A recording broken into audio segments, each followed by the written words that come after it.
A racist clerk calls security on a black man at a high-profile event, accusing him of being out of place.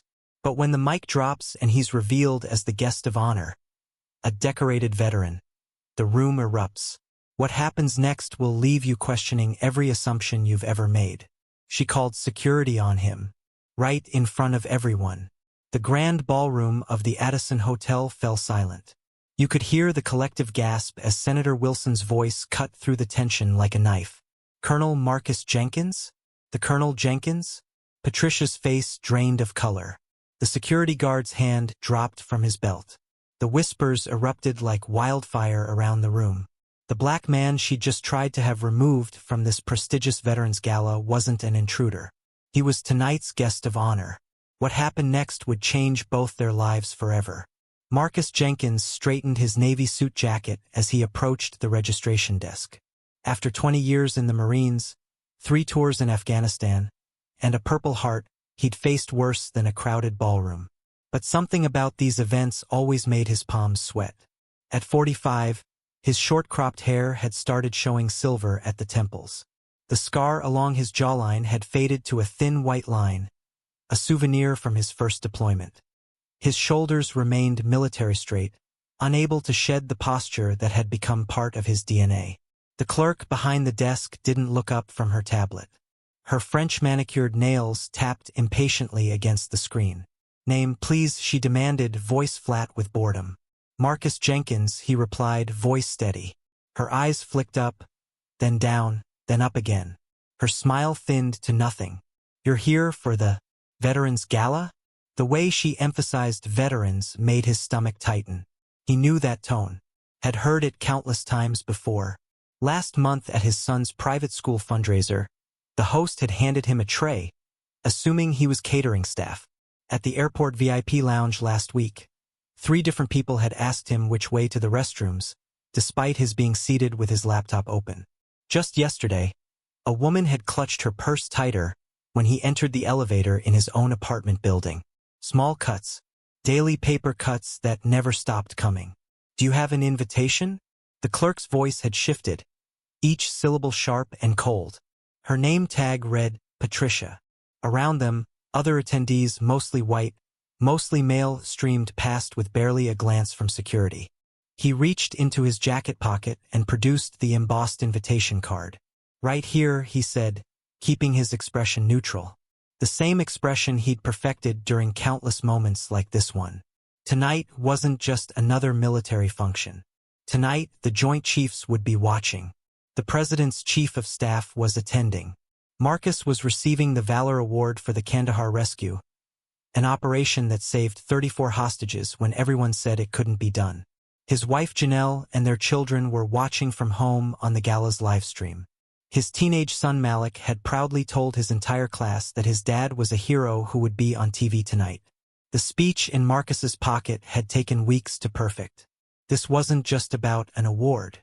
It was his platform to propose the inclusion initiative he'd been developing, a chance to make real change in military recruitment and advancement for people who looked like him. Patricia examined his invitation with narrowed eyes. "This looks unusual. Where did you get this?" Her tone suggested she'd caught him in a lie. Marcus felt the familiar heat rising in his chest. The controlled burn of indignity he'd managed countless times before. "Check under speakers, perhaps?" Patricia's lips pursed. She looked past Marcus to a tall man in a security uniform. A subtle nod. "Stay with me, because what happens next is exactly why we need to talk about the invisible battles fought every day in America." "Sir, I'll need to verify this," Patricia said, finger hovering over a button beneath the desk. "This is a high-security event with several congressmen present. We can't just let anyone walk in." As the security guard approached, Marcus wondered how many more times he would have to prove he belonged. The security guard approached, hand resting casually on his belt. "Is there a problem?" His voice carried just enough authority to draw attention from nearby guests. "This gentleman claims he's here for the gala," Patricia said, emphasizing the word gentleman like it was foreign to her tongue. "I'm not seeing his name on our list." Marcus stood perfectly still. 20 years of military training had taught him that sudden movements in tense situations rarely ended well, especially for men who looked like him. He'd deliberately left his dress uniform in the garment bag now draped over his arm. The plan was to change just before the ceremony, a small ritual that helped him mentally prepare for public speaking. Now he wondered if wearing it might have spared him this humiliation. "Patricia, I assure you the invitation is legitimate," Marcus said, his voice low and controlled. "Perhaps there's been a clerical error?" A young couple approached the desk beside them. The man wore a tailored suit, his blonde hair expertly styled. The woman's diamond earrings caught the light as she laughed at something he whispered. Patricia's demeanor transformed instantly. "Mr. and Mrs. Cartwright, welcome to the Veterans Recognition Gala." She beamed, completely abandoning her conversation with Marcus. "Your table is ready inside. Enjoy your evening." No ID check, no scrutiny of their invitation. They breezed through with smiles and nods. Marcus felt his jaw tighten. "Sir, you were saying?" he prompted when Patricia returned her attention to him. She sighed as if deeply inconvenienced. "Look, this invitation doesn't match our standard format, and we have very strict security protocols for this event. I'll need to call my supervisor." The embossed gold seal of the Joint Chiefs of Staff gleamed on the invitation in her hand. The same invitation presumably held by every other guest. But somehow, his was non-standard. Behind him, a line was forming. People were staring, whispering. His skin felt hot under their gaze. 20 feet away, another attendant waved through a group of older white men, their chests decorated with military pins. Veterans, clearly. Not one was asked to verify their invitation. Just then, a heavy-set man with thinning gray hair approached.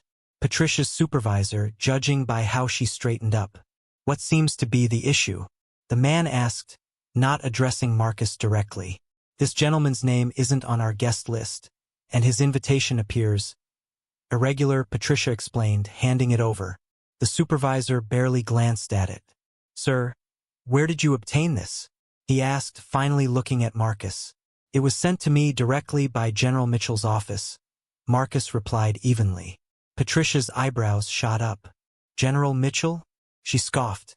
"Sir, this event is coordinated by General Mitchell. Are you suggesting you know him personally?" "I served under him in Afghanistan," Marcus said simply. The skepticism on both their faces was unmistakable.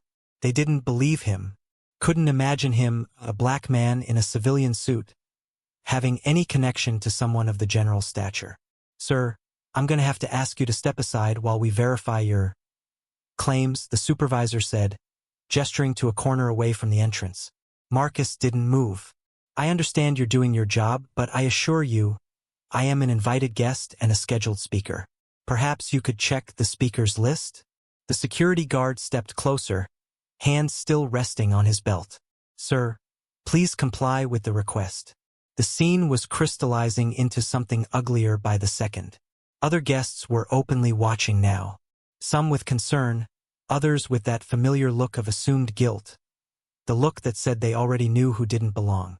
A memory flashed through Marcus's mind. 6 months ago, sitting in their parked car with 16-year-old Malik after a police officer had pulled them over for a routine check. "Dad, why didn't you tell him off?" His son's voice had been tight with anger. "He had no right to treat you like that." Marcus had turned to face his boy, seeing the hurt and confusion in his eyes. Sometimes fighting back means staying calm when they want you to lose control. Our dignity is something they can't take unless we give it away. Now, standing in this opulent hotel with hundreds of eyes on him, Marcus felt that same rage burning in his chest. But Malik was watching the live stream. His wife was watching. His daughter was watching. "Sir, I'm going to need you to come with me now," the security guard said, this time touching Marcus's elbow. Like every other time before, Marcus would have to smother his pride and navigate the situation with impossible grace. Always dignified, always the bigger person, always exhausting. That's when he heard it. "Colonel Jenkins?" The voice cut through the tension like a lifeline. Senator Elaine Wilson strode toward them, her pantsuit crisp and her expression puzzled. Is there a problem here? Patricia straightened immediately, political radar activating. Senator Wilson. This man claims he's supposed to be at the gala, but his name isn't on my list. The senator's eyes widened in recognition, then narrowed in confusion. Of course his name is on the list. This is Colonel Marcus Jenkins. Patricia's face froze. The security guard took a small step back. Colonel Jenkins is our keynote speaker tonight, Senator Wilson continued, voice sharp with disapproval, and the recipient of the Valor Award for his leadership in the Kandahar rescue operation last year. The room seemed to hold its breath. Every eye was now fixed on Patricia, whose complexion had shifted from peach to ashen. I apologize for the confusion, Colonel, the senator said, turning to Marcus with genuine respect. We've been looking forward to your address all evening. For a moment, no one moved. The tables had turned so quickly that the room seemed suspended in shock. Marcus nodded slightly, the only outward sign of the storm raging within him. I believe we've held up the colonel long enough, Senator Wilson said pointedly to Patricia and her supervisor. Wouldn't you agree? If you'd like to follow me, Colonel Jenkins, the senator added, gesturing toward the ballroom doors. General Mitchell has been asking for you. As they walked away, the whispers erupted like firecrackers behind them. Marcus could feel Patricia's stare burning into his back, but he didn't turn around. Victory should have tasted sweeter. But all he could think about was what he would say to his son about tonight. Patricia, this is Colonel Marcus Jenkins, Senator Wilson announced, her voice carrying across the now silent foyer, our keynote speaker and recipient of tonight's Valor Award. He led the rescue operation that saved 34 hostages in Kandahar last year. The silence in the room felt electric. Every eye darted between Marcus, the senator, and Patricia, whose face had gone from ashen to nearly translucent. The shame radiating from her was almost tangible. I'm so deeply sorry for this misunderstanding, Colonel, the senator continued, turning to Marcus with genuine regret. Misunderstanding. Such a convenient word for what had just happened. Marcus had heard it countless times before. A misunderstanding when security followed him around department stores.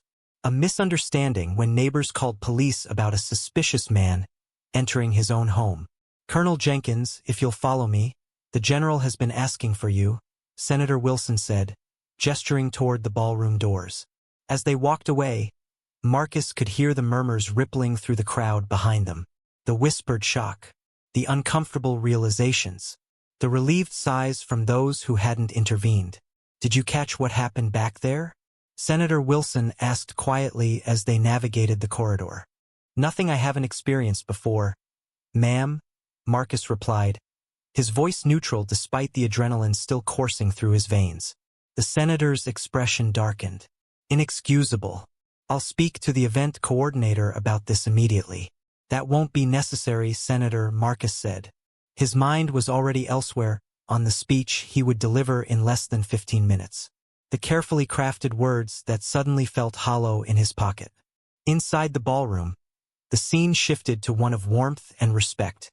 General Mitchell strode forward, hand outstretched, a broad smile beneath his silver mustache. Colonel Jenkins, there you are. We were beginning to worry. No need for concern, sir. Just a small delay at registration, Marcus replied, accepting the firm handshake. The general nodded toward a table near the front. We've got you seated with the Joint Chiefs. After what you pulled off in Kandahar, every brass in the room wants to shake your hand. The Kandahar operation. 34 American and Afghan civilians rescued from a terrorist stronghold after 3 days of meticulous planning and 1 night of perfect execution. Not a single casualty. It had been the crowning achievement of Marcus's career, the reason he was receiving the Valor Award tonight. What few people knew was how close it had come to failure. How many commanders had called it impossible. How Marcus had fought to get approval, knowing those hostages included aid workers, journalists, and military family members who'd been in the wrong place at the wrong time. Across the room, he spotted Patricia entering with her supervisor. She kept her eyes down, moving swiftly toward a back corner as if trying to become invisible. The sight didn't bring him the satisfaction he might have expected. At his table, conversations flowed around him. Congratulations. Questions about Kandahar. Discussions of his future prospects within the military. Marcus responded automatically, but his mind kept returning to his speech, and to Patricia's face when she realized who he was. Colonel, did you know Thomas Patterson is here tonight? General Mitchell mentioned between courses. One of your Kandahar rescues. His sister works for the event company, apparently. He's been telling everyone how you personally led the team that extracted him. Patterson. Marcus recalled the young aid worker, badly dehydrated but still helping weaker hostages walk when they reached the extraction point. What was his sister's name? Marcus couldn't remember meeting her during the debriefings afterward. As dinner plates were cleared, the master of ceremonies approached the microphone. Ladies and gentlemen, in just a few moments we'll begin our awards presentation. But first, a short video highlighting the extraordinary Kandahar rescue operation led by tonight's honoree, Colonel Marcus Jenkins. The lights dimmed. A screen descended from the ceiling. Dramatic music swelled as footage began playing, some from military cameras, some from news reports. The faces of the rescued hostages appeared one by one, expressing their gratitude. And then he saw her, standing beside Thomas Patterson in a hospital corridor. The same patrician features, the same cool eyes. Patricia. She was Thomas Patterson's sister. The realization hit Marcus like a physical blow. The woman who had humiliated him at the entrance was related to someone whose life he had risked everything to save. Had she not made the connection? Or had her preconceptions been so strong that even her brother's rescuer couldn't possibly be a black man in a civilian suit? When the lights rose, Marcus found her in the crowd. She was staring at him, her eyes wide with a new kind of recognition and horror. She knew now, the full weight of her mistake visible in her expression. The MC's voice broke through his thoughts. Ladies and gentlemen, please welcome to the stage the recipient of this year's Valor Award, the hero of Kandahar, Colonel Marcus Jenkins. The room erupted in applause. Marcus rose from his chair, straightening his jacket. In his pocket, his prepared speech felt like it weighed 1,000 pounds. Platitudes about service, honor, and the American way. Nothing about the America he experienced every day. As he approached the podium, he caught sight of his own image on the screens flanking the stage. The decorated officer, the American hero, the man who had just been nearly escorted out of his own award ceremony because of the color of his skin. The applause continued as he adjusted the microphone.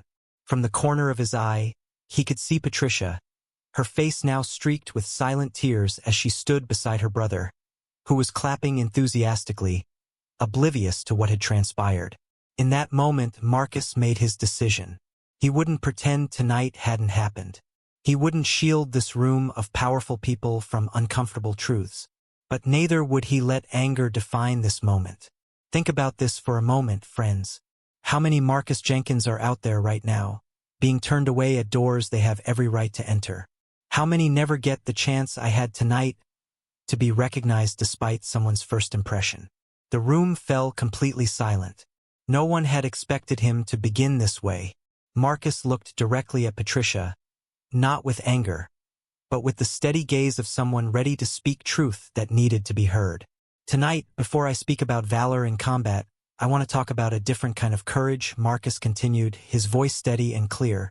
The courage it takes to walk through doors when you know some people believe you don't belong behind them. The ballroom remained absolutely silent. No coughs, no whispers, no shifting in seats. Every eye was fixed on him. I've worn this uniform for 20 years. I've led men and women into combat. I've received medals and commendations. But when I walk into rooms like this one in civilian clothes, I'm still often seen as a threat before I'm seen as a guest. As an intruder before a hero. As a problem before a person. He paused, letting the words settle across the room. Several military officers shifted uncomfortably in their seats. Others nodded slightly, recognition in their eyes. What happened tonight at the entrance to this gala is not unique. It's not exceptional. For many Americans who look like me, it's Tuesday. It's Thursday. It's every day of our lives. Marcus's gaze swept across the crowd, taking in the uncomfortable but captivated faces. The real valor we should celebrate isn't just about dramatic rescues. It's about the courage to see each other clearly, to question our first assumptions, to recognize the heroes walking among us, even when they don't match the picture in our minds. From her corner of the room, Patricia wiped tears from her cheeks. Her brother, still unaware of what had transpired, looked at her with confusion. Marcus continued, his voice growing stronger. In Kandahar, my team and I rescued 34 hostages. We didn't ask about their politics, their religion, or the color of their skin. We saw fellow humans in danger and we acted. That's the America I fight for. That's the America I believe in. By the end of his 20-minute speech, there wasn't a dry eye in the house. Marcus never directly mentioned Patricia or the incident at check-in again. He didn't need to. His point had been made with dignity and power. When he finally stepped down from the podium, the applause was deafening. Not the obligatory, polite clapping of formal events, but the thunderous recognition of truth spoken with grace. As the crowds thinned and guests began to depart, Marcus felt a presence beside him. Patricia stood there, eyes red-rimmed but resolute. "Colonel Jenkins," she began, her voice barely above a whisper. "My brother is Thomas Patterson. You saved his life in Kandahar." Marcus nodded. "I remember your brother. He helped carry 2 injured hostages to the extraction point despite his own condition." Patricia's composure cracked. "My brother told me about you, about what you did. He described you as the most courageous man he'd ever met. And I didn't even recognize your name. I didn't see you. I only saw." She didn't finish the sentence. She didn't need to. "I'm not asking for your forgiveness, Colonel," she continued. "I don't deserve it. But I want you to know that I heard every word you said tonight, and I will never be the same." Marcus studied her face, the genuine remorse, the painful self-recognition. "Growth begins with uncomfortable truths, Ms. Patterson," he said quietly. "What matters is what we do after we face them." 1 year later, the Pentagon press room buzzed with activity. Cameras flashed as Colonel Marcus Jenkins, now General Jenkins, stood at the podium announcing the Military Inclusion and Diversity Initiative, a comprehensive program to address systemic biases within the armed forces. At his side stood Patricia Patterson, now the civilian program coordinator. Her journey from that fateful night to this moment had been transformative, first as a volunteer, then as a dedicated advocate who brought a unique perspective to the initiative. Seated in the audience, Thomas Patterson beamed with pride at both his sister and the man who had saved his life twice, once from terrorists, and once from the prison of her own prejudice. Later that afternoon, General Jenkins addressed a group of fresh recruits, young men and women of all backgrounds, standing at attention in their crisp uniforms. "The hardest battle you'll ever fight isn't against a foreign enemy," he told them, pacing slowly before their ranks. "It's the battle against injustice, sometimes within the very institutions you serve." True heroism isn't just about physical courage. It's about moral courage, the willingness to speak truth, even when that truth is difficult to hear. He stopped, looking into their young, earnest faces, the future of America's military. "The uniform doesn't protect you from prejudice," he said, "but it does give you a platform. Use it wisely. Speak truth. Create change. That's the highest form of service to your country." As the recruits dispersed, a young black lieutenant approached him. "Sir, your speech last year changed my life. That's why I enlisted." General Jenkins nodded, seeing in this young officer's eyes the same fire that had driven him for decades. "Remember, Lieutenant," he said, placing a hand on the young man's shoulder. "Heroism isn't just about what we do in extraordinary moments. It's about how we handle the ordinary injustices we face every day." And that, perhaps, was the most important battle of all.